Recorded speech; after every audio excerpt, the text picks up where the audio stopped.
तो कबूतर लब्भा ब्लर जा करके दिखाने हैं उपर बंदे फिर निशानियां तक खेल लेंदे आ तुहानूं दिखाता यार किसे भाई का भी कबूतर। अस्सलाम वालेकुम जी, वेलकम बैक। की हाल है? ठीक हो? तबीयत से ठीक होगी? Welcome back Punjabi vlog 352। गर्म होना तां घट गया, मैं कड़न नूं धुप्प च कड्ढदा नहीं, सिर्फ नॉर्मल चलाउंदा। आज ही चेक करो माशाल्लाह बतखां, क्यूट क्यूट बतखां। आज ही चेक करो जैसी कुकाया आ वड्डा मुर्गा अपना भरा आ की है एवं तूत। अच्छा तूत, मैं कहा एवं उगे है अज तूत आ। तो जी अपने कबूतर ते चकोरा कितने, चकोरा का रिव्यू लै लिया यार, बिच आ जाएंगे कितने देखी। बाकी तुहानूं दिखाने आ जी कितने। हाँ जी जोड़ी आवे ना, ओ देख तीनों खड़ियाँ जी, तीनों छा गया ही। देसी कल्चर नज़र आ रहा है, जूम होता हो गया, देसी कल्चर नज़र आ गया। मुर्गे मार रहे हैं। आ जी अवैस की कार खड़ी, ओ जी अवैस का मशीन चल रही, बस वो पर फर्क लोग खड़े वेले। और सुनाओ सजनों मित्रों, वेलियो ठीक हो?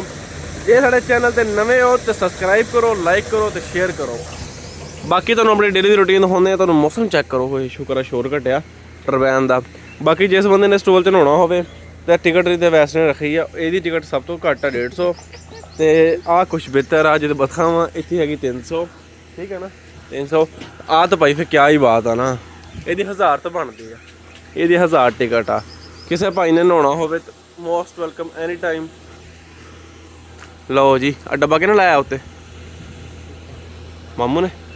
माशाल्लाह चेक करो जी सिस्टम है, प्रोटोकॉल ना बैठे है। ये तो कमन में कढ़ लिया करने में रिव्यू नहीं लिया हो रहा कितने लवां।